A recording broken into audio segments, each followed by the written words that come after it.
In American Slavery, American Freedom, Edmund S. Morgan argues that the rise of American liberty in colonial Virginia occurred not in opposition to slavery, but because of it, as Virginia's elites deliberately crafted a racial caste system to stabilize society and secure their own power, laying an absurd foundation for American democracy.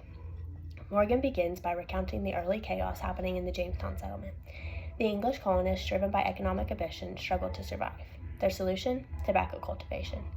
But it demanded a steady labor force. At first, Virginia relied on indentured European servants, whose temporary status and eventual freedom created a political instability.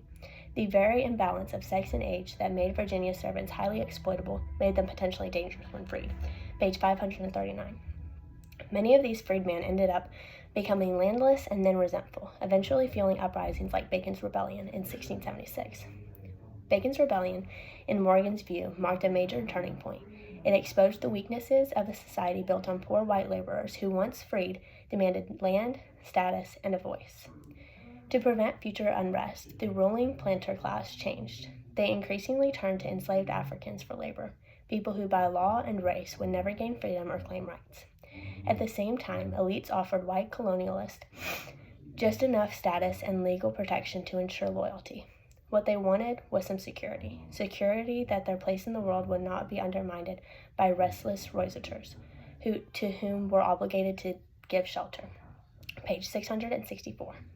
Morgan's core argument that slavery allowed Virginia's white population to embrace a political culture of freedom rests on this engineered social divide. He shows that race more than class became the bias for social control.